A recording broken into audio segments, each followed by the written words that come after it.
It's Friday, Feedback Friday, the feedbackiest day of the week. That was all over the place. Sorry. I'm doing Feedback Friday in a pretty major state of fuck everything. So I'm saying that in advance. Part of it is just that it was a really busy, crazy week. I think I mentioned this on Twitch. I don't know if I mentioned it on YouTube. My dishwasher and my fridge. Well, my fridge was dying. My dishwasher died near the end of the pandemic lockdown up here. And I just got a new fridge. Well, it was delivered yesterday. It's being hooked up and installed today. Long story, but it's been really... The patrons got some advanced screenshots of Boss Fight episode 5. I'm getting to the end of the episode. I still have to do a sound and like a music and effects pass on it, but oh my god, I'm finally starting to see light at the end of the tunnel on this episode. Silly me, I didn't think that when, I'm playing 4 different characters in a scene, that means, a 10-minute scene is actually 40 minutes long because it's every character, right? It's not actually people standing next to each other. Holy shit. It's been an odyssey.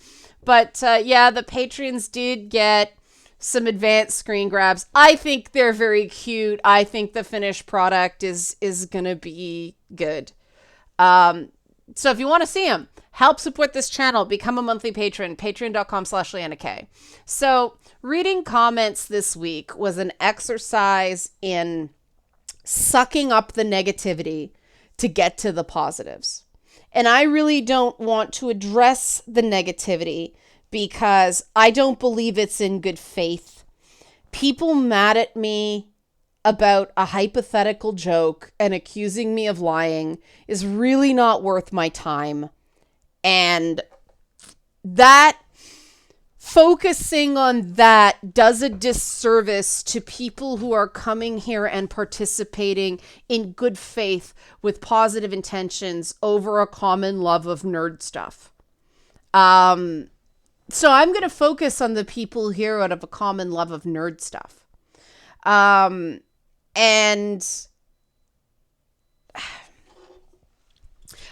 I'm in a difficult situation because I'm straddling 2 worlds, right? I've got like the entertainment media stuff and being reminded doing like the New Music Nation stuff now that, oh yeah, companies that are marketing nerd stuff would rather send a music channel in to cover this stuff than a gaming YouTube channel. Fuck me. All right, fine, I'll go do music stuff because people can still watch that. It's still my content. I can still tweet it. Fine, whatever. You gotta pick your battles. But at the same time, it frustrates me, and I hurt for the participants that people who do care and who aren't necessarily really good at expressing themselves continue to shoot themselves in the foot. Well, their core concern is that they're being left behind. And one of the things I think I can do is be open and honest about how the industry works and how marketing works. And I really appreciate it when other people comment and kind of back me up on certain things, because then it's not just me, right? It's other people going, yep, you're right. And hopefully if there's enough like consensus, people will start listening and absorbing the information. And one thing that did catch was my comment about, stop blaming gamers for sexism at game companies, that game companies that mistreat women tend to mistreat everyone. And there was a really good comment I want to read that said, Leanna, you're right on the money with everything you said here in this video. As someone who worked in the industry for a little while, now indie, and knowing a lot of people within this world, a lot of this rings true, especially when you said that if there are allegations of misogyny or mistreatment of women, that it's usually a sign that none of the workers are actually treated well, both men and women. Now, I want you guys to listen to the next thing that commenters say, okay? A frustration will brew and workers will take out that frustration on one another. Women get treated badly and that's the part that will be reported on. But almost most other times, the men will also treat each other badly then too. Reporting or investigation always stops prematurely. You'll never read about that. It's indeed because of the low pay. People are desperate to keep their jobs and companies don't increase pay because that increases the budget. So they become like vultures that start eating themselves. It's the unhealthy part of the industry where it's too much about the company and the money and not enough about the team or the project. And all this comes back to what Sean Layden said about huge ass games and that we need to go back to 15 to 22 hour AAA games. All this shit you see mostly happening at the big budget open world or MMO companies, Rockstar, Ubisoft, Blizzard, to name a few. Not only money-wise is this getting all out of hand, but also culture-wise. Go back 20 years, things were way more relaxed back then. The pressure on the cooker was there, but not as killing as it is now. They're making the kettle whistle too hard. That they're making the kettle whistle too hard really struck me. Because, yeah, I remember when I started and games were 18 to 22 hours long, and that was okay. It did seem less pressurized. People seemed more chill.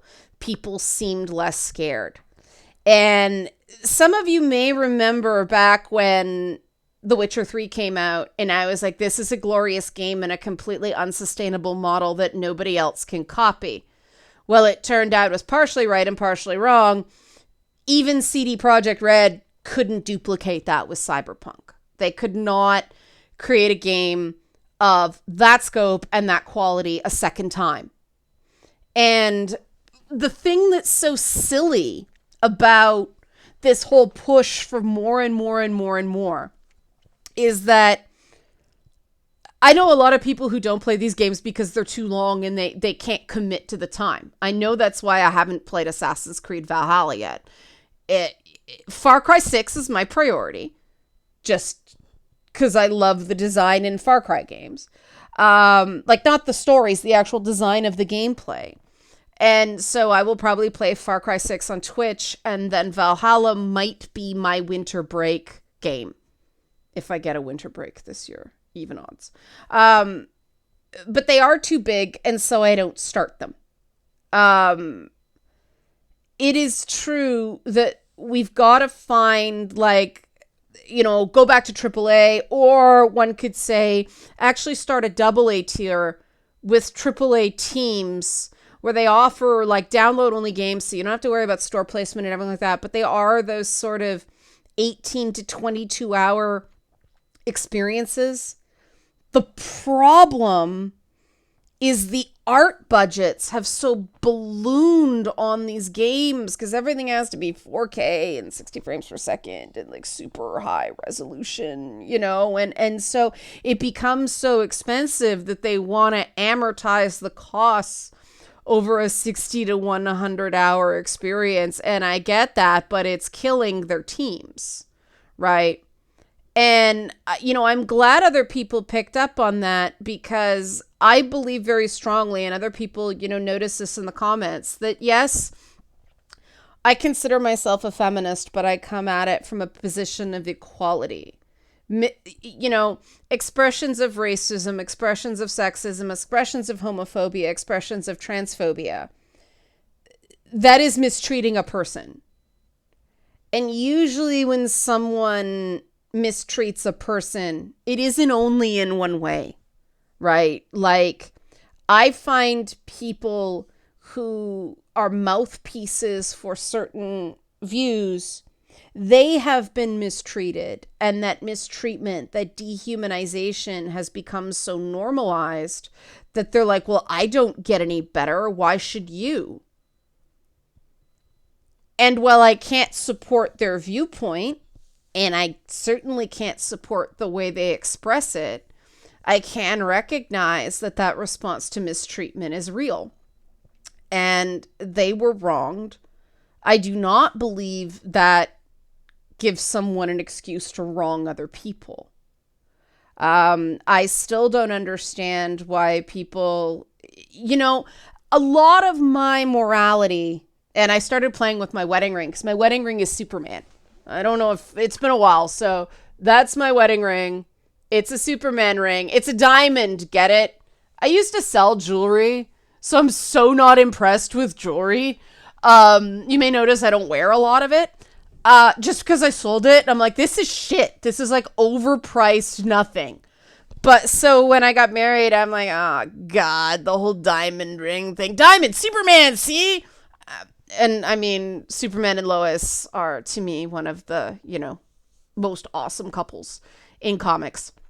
But obviously, I see comic book pantheons as the new, Greek gods. These characters are embodiments of a state of being, right? They have primary virtues. They have primary vices. Disney is pounding that table a little hard right now. If they said the word narcissist in the Loki show one more time, I was going to scream because I think that's reductive. Also, a chaos being does not seek purpose. Moving on. But they seem to really be lacking nuance, and it's like, I am, as if you have to point it out for the audience instead of them getting, as opposed to back in the old days where Robert Downey Jr. playing Tony Stark, was a shorthand for Tony Stark struggles with addiction without having to do that whole arc from the comics. It is really super depressing and not really great for a summer popcorn movie, right? I miss that nuance. But obviously my view of the world and my construction of morality, the way I determine what is the right choice and what is the wrong choice, is profoundly influenced by this stuff. I have the fucking Spectre in the background, okay? Wrath of God personified. Still love the Spectre. But, I struggle with assuming too much about people who like the same things, but not for the same reasons, right? Somebody can have a completely different take of, oh no, they like Iron Man because he's in a cool suit, and they like Thor because he's strong. What's this personification of virtue shit, right? And you got to remember that people come at these things and people like these things for a lot of different reasons. These characters have been around for an extremely long time. To me, I don't give a shit about how hard Superman can punch. That's just creating interesting action sequences so that they can really delve down into what it means to be that powerful, tempered with the humility that is inherent to Superman, right? Whereas Batman's a complete opposite. Batman's human. He has a whole bunch of gadgets, but he has no super strength or anything like that. Though one could say wealth is a superpower, ridiculous wealth is superpower. But, I like the interplay. I like when shows say something about the human condition, not just how hard can Thor throw a hammer, right? And I gotta recommend, I don't know if I've mentioned it on this channel, I gotta recommend the Stargirl show for that. The Stargirl show, people aren't giving it a chance because it's basically 90210 with superpowers. But it's a good example of legacy characters done right, of diversity done right, of teen drama done right. But at the end of the day, the show separates authoritarianism versus individualism from the left-right divide and basically makes the thesis that what's right with America and the ideals of America can overcome what's wrong with America. And I mean, when you're dealing with a character who, originally it was the Star Spangled Kid and then Starman, and so you've got that sort of wrapping it in the flag. It's, the red, white, and blue of so many superheroes is inherent to Courtney Whitmore. And then, the deep connection that Jeff Johns has to the character. It's really good if you give it a chance and stick it out and are willing to accept the message. And there's a really cool giant robot in it. And oh my God, Beth, the new Dr. Midnight, is just super made of adorable. But I was very heartened to see the fact that Jeff Johns can still tell a cool Silver Agey kind of comic book story, ostensibly in the modern day, but it's also timeless as well. So I think it's kind of the feel-good type of show that I think we could all use right now. So it's on Amazon Prime right now, season 1, before season 2 gets going on the CW. That's my recommendation. Because, one of the themes of Stargirl is it is possible to fight for the right things in the wrong ways, and the ends do not justify the means. And I think that a lot of people need that reminder. And this isn't about perfection. No one can be expected to never make a mistake. It's about, knowing in your heart of hearts that are you really fighting for what you believe in? Or are you fighting to fight because you just have so much pain inside you that anger and aggression feels better than being tortured by your own thoughts? The people who are in this state of perpetual fight, I feel for them as human beings. They are fucking up our shit. They're the reason that the core fan base is not listened to.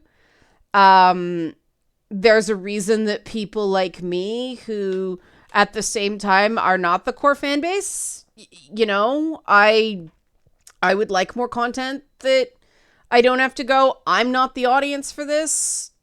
But the stuff that is ostensibly for me, I'm still not the audience for, because I'm not interested in stories that are, we're going to tell a story about a strong female character instead of we're going to tell a story about Natasha Romanoff, Carol Danvers, so on and so forth. Games do that so much better, and I think it's just because characters like Aloy and Lara Croft, and even Lara Croft is starting to lose her individuality, which makes me very, very, very scared. I believe strongly that Tomb Raider games are sort of a litmus test for the industry, and we have gone from a time where Lara Croft was a really well-defined Byronic style heroine who is mad, bad, and dangerous to know. And there was a defined type of Lara Croft story where she got the shiny but lost kind of the larger fight. It's not about an Atlantean artifact. It's about what happened to her mother, right? So she gets the artifact, but has her dreams crushed about the fate of her mother, that kind of thing. That's been lost into this really bland, pablum, open world duplicate of so many other things with a ponytail that moves really well. But it's less about Lara Croft as a person and delving down to the character of Lara Croft, and more about, we're going to have this Jesus figure. Or we're going to have a couple guys that knew her father, and, in the movie, they're going to end up fighting each other while Lara just watches in the big climactic scene. Who let that through? Right? Nobody likes that. And the problem is that all this fighting is masking the real problems with this stuff, in that they're casting utterly brilliant people to play these parts, but the scripts just aren't there.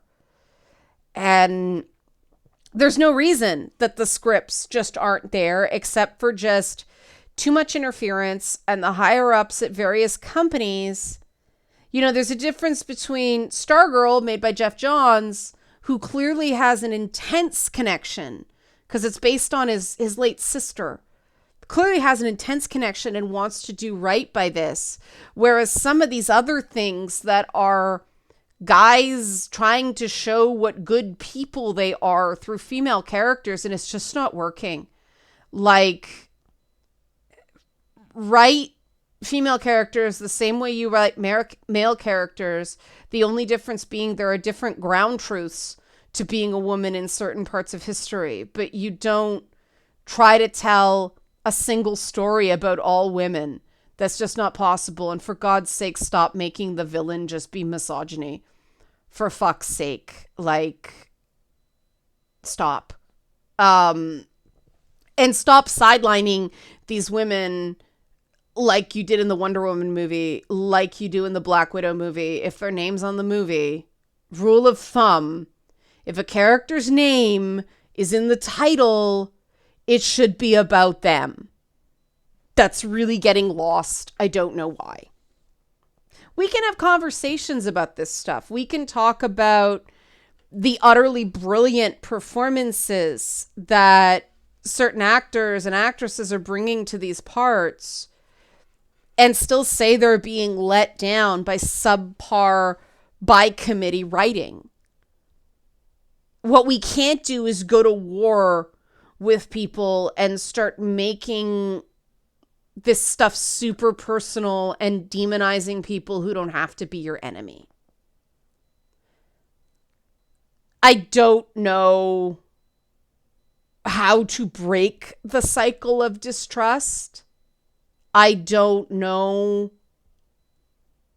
It may not be possible. We may just be crashing towards an event horizon where, you know, it's a nerd Ragnarok. I don't know. I can only do the best I can with what I have. And does it hurt to be called a liar by hundreds of people or 12 people with 20 alt accounts? In a 1 week period? Yeah. Am I capable of taking the hits and getting back up? Yeah. Do I terribly give a shit what a person thinks after they've accused me something I know not to be true? No. And do I retaliate? No. I make jokes. I have fun. I show off toys. I recommend series I enjoy. I embrace positivity. I have hope. And hope is a conscious choice. And that's what I've learned from the epic amounts of superhero content that I have consumed. Hope doesn't come to the darkened heart. Hope comes to people who are open to the light.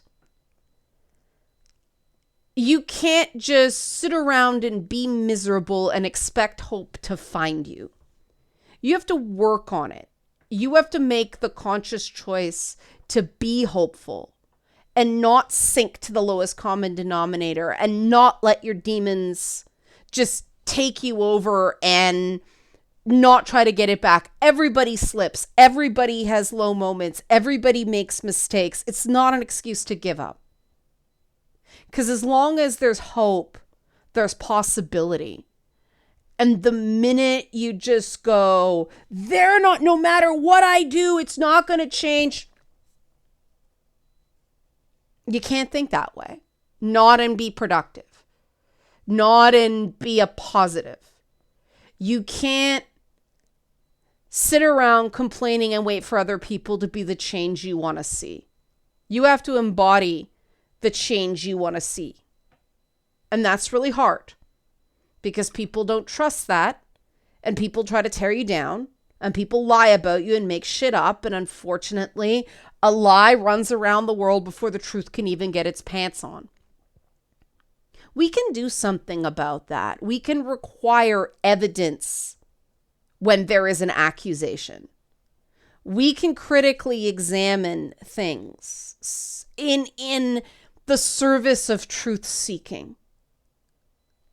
What we can't do is just go hurt people, and have that be our excuse to hurt other people.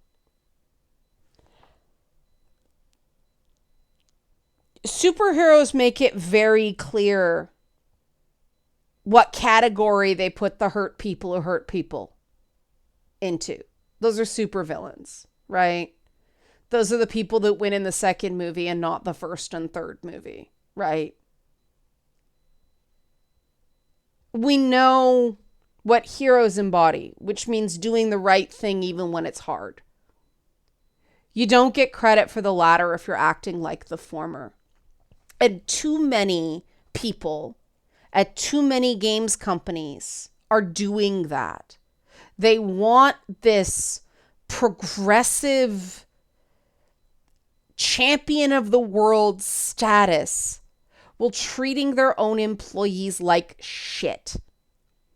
And it's been very educational for me to see the gang ups on and gaming websites. You know, Polygon ran a piece on one of the founders of the Fulbright company being a bad boss. Polygon. I got some Polygon stories. Am I going to bother telling the Polygon stories? No. Because it's my word against theirs, and it's too easy to just, you're a liar, without proof. And this is part of what adds to game devs, male and female alike, not coming forward and just eating the shit because they truly love making games. They want to make people happy. They want to bring more joy to the world. And it's not right that people are being made miserable trying to create joy. And I wish we could have more dialogue about what a thoroughly miserable process it is to get anything made. Because people don't want to dwell on it because it becomes too crippling. But oh my God, getting anything of any scope made is just so, there's so many compromises and there's so many people to please. And it's so exhausting and you have to make so many gut-wrenching choices that people would rather focus on the good parts because hope is a conscious choice, right?